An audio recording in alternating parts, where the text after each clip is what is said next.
Assalamualaikum warahmatullahi wabarakatuh.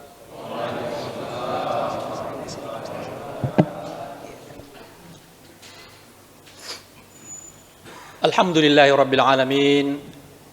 Hamdan yuwafi ni'amahu wa yukafi'u mazidah. Ya Rabbana lakal hamdu kama yanbaghi li jalali wajhikal karimi wa 'azimi sultanik. Asyhadu an la ilaha illallah wahdahu la syarikalah wa asyhadu anna Muhammadan abduhu wa rasuluh. Allahumma salli ala sayyidina Muhammad wa ala alihi wa ashabihi ajma'in, amma ba'd. Ayuhal hadirun sidang jamaah tarawih rahimakumullah. Tentu kita patut bersyukur kepada Allah Subhanahu wa taala dengan rasa syukur yang sedalam-dalamnya, karena kita semua tentu saja menyadari dari lubuk hati yang paling dalam bahwasanya ada kebahagiaan dan ada kegembiraan kita berjumpa dengan Ramadan 1443 Hijriah tahun ini. Ada rasa syukur karena kita masih diberi kesempatan untuk insya Allah memperbanyak bekal kita dalam rangka nanti untuk kehidupan kita di yaumil akhir. Salam dan salam kepada junjungan kita baginda Rasulullah Nabiullah Muhammad sallallahu alaihi wa alihi wasallam yang oleh Allah Subhanahu wa taala telah diutus kepada umat manusia, yang beliau diutus lebih dari 1000 tahun yang lalu. Syariatnya alhamdulillah masih terjaga sampai hari ini, dan insya Allah kita semua tentu saja berharap dan berdoa kita istiqamah di jalan Allah Subhanahu wa taala. Allah Subhanahu wa taala telah menunjukkan kepada kita jalan yang terang, yakni akidah Islam, dan juga syariat yang jelas dan benar, yakni syariat Allah Subhanahu wa taala. Dengan dua modal ini insya Allah kehidupan kita dunia dan akhirat bisa selamat, sejalan dengan akal pikiran yang sehat, sejalan dengan qalbu dan perasaan kita, jamaah rahimakumullah. Nah, bulan suci Ramadan datang setiap tahun sekali dalam setahun, dan itu di dalamnya ada berbagai macam amalan-amalan, ada berbagai macam ketentuan-ketentuan. Satu bulan kita diminta untuk menahan diri dari makan, minum, berhubungan, atau hal-hal lain yang dianggap membatalkan puasa. Kalau barangkali secara perasaan semata, secara naluriah semata, mungkin kita akan mengatakan itu sesuatu yang berat. Tetapi banyak sudah hasil riset, banyak sudah hasil pengamatan kita yang menunjukkan bahwa itu memang sejalan dengan fitrah manusia, sejalan dengan apa yang dibutuhkan oleh manusia. Rasulullah SAW bersabda di dalam sebuah hadis yang diriwayatkan oleh Imam Bukhari, "Qad ja'akum Ramadan syahrun mubarak." Telah datang kepada kalian bulan Ramadan, bulan yang penuh berkah. Berkah itu artinya ziyadatul khair, kebaikan yang terus bertambah. Umur kita dari waktu ke waktu berkurang, jamaah rahimakumullah, tetapi kita berharap kebaikan bertambah kepada diri kita. Kedekatan kita dan ketaatan kita bertambah kepada Allah Subhanahu wa taala meskipun umur kita berkurang. Barangkali di antara kita ada orang yang tadinya saudara-saudara kita mungkin sehat walafiat, tetapi kemudian belakangan ini dia sering sakit. Tetapi ada yang bertambah pada dirinya, ada rasa sabar yang bertambah, ada kedekatan kepada Allah yang bertambah. Itu berarti ada keberkahan. Ramadan ini adalah bulan yang berkah, bulan yang datang dengan keberkahan dari Allah Subhanahu wa taala. Apapun keadaannya, dalam keadaan kita sedang barangkali ditimpah wabah Covid, bahkan ada saudara-saudara kita yang mungkin berpulang mendahului kita, tetapi semua itu kita anggap bahwasanya dia adalah barokah bagi kehidupan kita sekarang ini, karena kita masih diberi kesempatan untuk introspeksi, untuk muhasabah. Dan bulan Ramadan adalah bulan yang penuh dengan berkah, bulan yang penuh dengan berkah. Iftaradallahu alaikum siyamahu. Allah Subhanahu wa taala memfardukan di dalam bulan suci Ramadan itu puasa. menjadikan dia sebagai sebuah kewajiban, mewajibkan kita untuk berpuasa di dalam bulan suci Ramadan. Ini semua sudah kita sangat mafhum jamaah rahimakumullah. Tapi itu dikaitkan dengan keberkahan. Pasti di dalam puasa itu ada berkah. Di dalam kita menahan diri dari makan, minum, dan segala yang membatalkan puasa itu pasti ada berkah di dalamnya. Tuftahu fihi abwabal jannah. Di dalam bulan suci Ramadan, pintu-pintu surga dibuka. Kesempatan untuk beramal itu sangat banyak. Bersedekah, bersilaturahim, kemudian tadarus, kemudian qiyamul lail. Bahkan kalau di luar bulan suci Ramadan, barangkali kalau kita bandingkan dengan bulan suci Ramadan ini jemaah rahimakumullah, 24 jam kita tidak putus-putusnya dalam keadaan ibadah insyaallah kepada Allah Subhanahu wa taala. Sekarang kita sedang mendengarkan barangkali semacam nasihat, dan agama ini adalah nasihat. Nasihat itu seperti ibarat kita sedang menyiram tanaman yang mungkin tadinya agak sedikit layu, dan siapapun kita membutuhkan nasihat. Mungkin kita ada rasa sedikit putus asa, mungkin kita ada rasa sedikit masalah, ada rasa sedikit gangguan dan lain sebagainya. Ketika kita mendengar nasihat, kita ada semangat untuk pulih. Ada berkah. Kemudian kita sholat tarawih, kemudian kita balik ke rumah, mungkin kalau sempat tadarus Al-Quran, atau mungkin tertidur dalam keadaan mempersiapkan diri untuk bangun sahur. Itu berarti kita juga tidur dalam keadaan ibadah. Ketika kita bangun sahur, itu juga ibadah.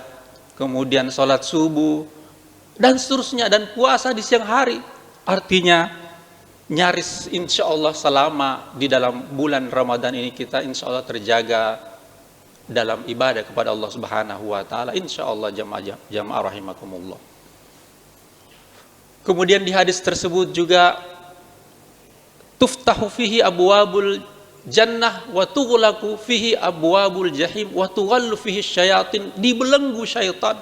Syaitan tidak diberikan kesempatan leluasa menggoda manusia. Ya. Walaupun barangkali kita sering mengatakan di luar sana juga banyak orang berdosa, tapi kan kita paham bahwa kita ini kalau berpuasa, kesempatan kita berdosa itu berkurang jemaah rahimakumullah. Memang kita ini manusia kan, tempatnya salah dan dosa. Adam alaihissalam, nenek moyang kita, keluar dari surganya Allah Subhanahu wa taala karena makan buah khuldi. Buah khuldi itu seandainya tidak dilarang oleh Allah Subhanahu wa taala, tidak apa-apa.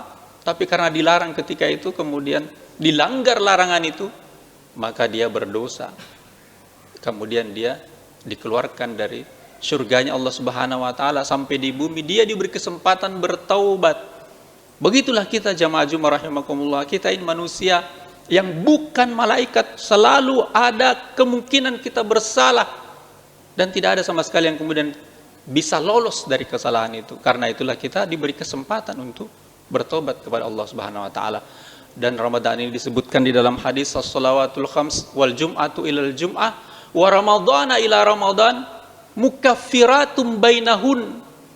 Di antara salat 5 waktu dari Jumat ke Jumat, dan antara Ramadan ke Ramadan berikutnya, dia adalah penghapus dosa. Mukaffiratum bainahunna majtanabal kabair. Selama dosa-dosa besar ditinggalkan. Karena kalau dosa besar perlu ada sanksi, ya, ada diat dan seterusnya jamaah rahimakumullah. Jamaah yang dimuliakan oleh Allah Subhanahu wa taala, betapa banyak kemuliaan bulan suci Ramadan ini, dan yang paling utama tentu saja adalah puasa. Puasa yang paling utama amalan di dalam bulan suci Ramadan. Di dalam sebuah hadis Rasulullah SAW menyampaikan, as-sawmu junnatun. Puasa itu seperti perisai. Fala yarfuth wala yajhal. Janganlah kalian berkata-kata kotor, dan janganlah kalian saling mencaci maki. Wa ainimru'un qad syatamahu aw qatalahu falyaqul inni shaimun, inni shaimun. Kalau ada seseorang mengatakan, mengajak atau mengejek kalian, atau mengajak kalian berkelahi, maka katakanlah aku sedang berpuasa, aku sedang berpuasa. As-sawmu junnatun. Puasa itu laksana perisai. Di dalam hadis yang lain disebutkan as-saumu junnatun minan nari kajunnatun minal qital, ya. Puasa itu seperti perisai dari api neraka, sebagaimana pelindung diri dari perisai ketika orang sedang berperang. Jadi fungsi perisai itu menjaga kita dari api neraka, itu menurut satu hadis yang disebutkan juga dalam sebuah hadis. Kemudian di hadis yang saya bacakan tadi lanjutannya fala yarfuth wala yajhal. Jadi seakan-akan hadis ini mengatakan kalau kita ini menjaga diri untuk tidak saling mengejek, untuk tidak saling mencaci maki, berarti kita sedang membentengi diri. Jamaah rahimakumullah, kita sedang membentengi diri, dan fungsi puasa itu membentengi diri. Jadi kalau kita keluar nanti dari bulan suci Ramadan ini, kita berharap mungkin kita bisa lebih terkontrol emosinya, bisa lebih menjaga diri kita, bisa lebih menguatkan kekuatan spirit kita, karena kan kekuatan spirit yang membuat kita ini bisa bertahan, yang membentengi diri kita ini, jamaah rahimakumullah. Kalau kita bicara tentang kekuatan yang bisa diandalkan itu kan, kalau kita punya kendaraan motor misalnya, mau datang ke masjid, kalau tidak ada motor, mungkin kita berpikir, aduh jangan mikir ke masjid deh, jauh. Padahal kita ada kesempatan untuk bisa sholat jemaah, masih bisa jalan kaki. Ternyata ada namanya kekuatan spiritual yang mendorong kita ini, karena dorongan dari Allah Subhanahu wa Ta'ala. Ada juga sebetulnya dorongan yang lain, ya, kekuatan psikologi, ya, moral. Dilihat sama tetangga tidak enak kalau dilihat sama tetangga. Nah, sebetulnya yang kemudian diminta dari kita ini adalah semata-mata dorongan spiritual, yakni yang mendorong kita, yang menjadi benteng dalam diri kita ini adalah agar kita melakukan sesuatu itu bukan semata-mata karena ada modal, tetapi modal fisik atau modal moral, tapi karena Allah Subhanahu wa Ta'ala, perintah dari Allah Subhanahu wa Ta'ala. Inilah yang membuat para sahabat Rasulullah dan para sahabat mampu menghadapi situasi yang berat, katakanlah ketika mereka diboikot di Mekah oleh orang-orang Quraisy, tidak boleh menikahi orang Bani Hashim dan Bani Quraisy, ya. Kemudian tidak boleh menikahi, tidak boleh berdagang dengan mereka, dan tidak boleh memberikan mereka makan selama 3 tahun diboikot. Tetapi karena mempertahankan iman, mereka memang lapar.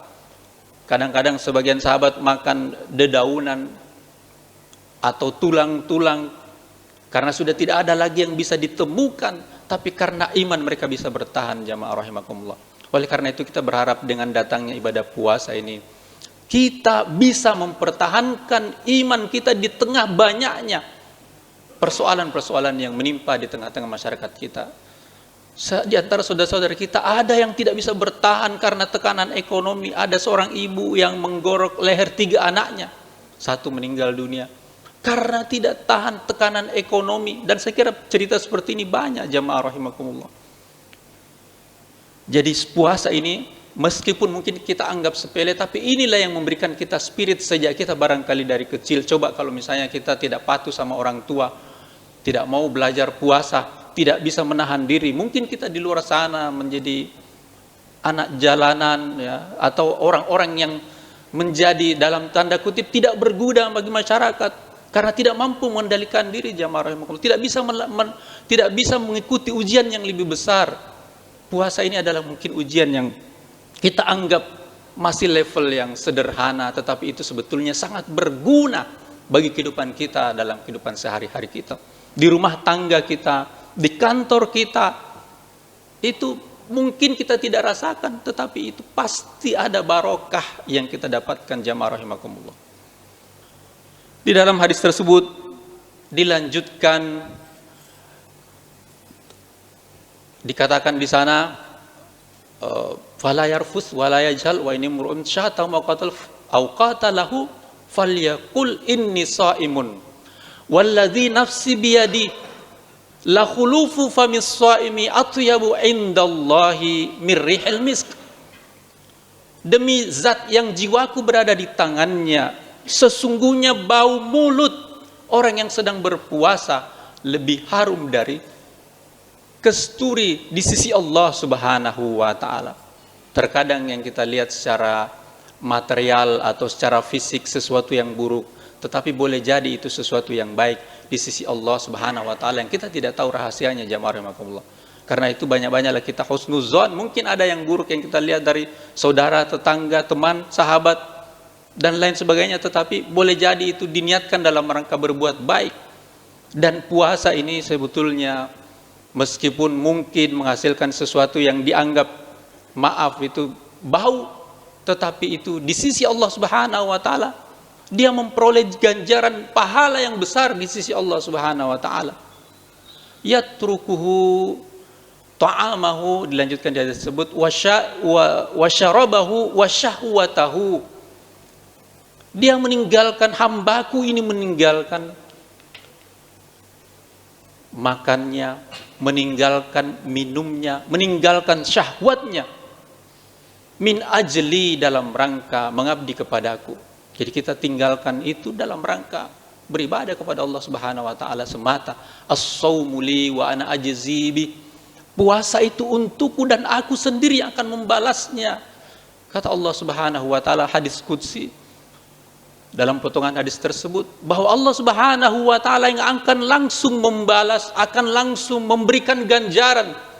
Wal hasanatu bi asyri amthaliha, dan setiap satu kebaikan Allah akan lipat gandakan menjadi 10 pahala bagi hamba yang taat kepada Allah Subhanahu wa taala, bagi orang yang berpuasa, jamaah rahimakumullah. Karena itu kita berharap bahwasanya dengan datangnya bulan suci Ramadan ini kita bisa memperoleh lebih banyak kebaikan dibanding dengan tahun-tahun yang kemarin, dibanding dengan apa yang sudah kita lewati pada waktu-waktu yang sebelumnya, jamaah rahimakumullah. Semoga dengan semangat yang di awal ini kita mulai, kita berharap bahwasanya ada keburukan yang kita tinggalkan dan ada kebaikan yang kita peroleh, dan tentu tidak ada harapan yang demikian. Tidak ada yang tidak berharap demikian, jamaah rahimakumullah. Kita semua berharap bahwa kehidupan kita nanti setelah ini, setelah keluar dari Ramadan, itu lebih baik lagi daripada kehidupan kita yang kemarin. Kehidupan dunia kita dan juga terutama tentu saja adalah kehidupan akhirat kita. Semoga Allah Subhanahu wa taala menjadikan kita umat yang senantiasa istiqamah, menjadikan kita orang-orang yang memperoleh keberkahan dari bulan suci Ramadan, menjadikan kita orang-orang yang senantiasa bisa mengamalkan apa yang menjadi kewajiban kita dari Allah Subhanahu wa taala, dan menjadikan kita ringan, enteng dan mudah dalam menaati aturan-aturan Allah Subhanahu wa taala. Karena puasa ini mengajarkan kepada kita hal yang demikian. Kita bisa meninggalkan yang halal di bulan Ramadan, makan dan minum, maka tentu akan lebih bisa lagi kita meninggalkan yang haram nanti di bulan Ramadan dan di luar bulan Ramadan nantinya. Barangkali demikian yang bisa saya sampaikan. Mohon maaf atas segala kekurangan. Wabillahi taufiq wal hidayah. Wassalamualaikum warahmatullahi wabarakatuh.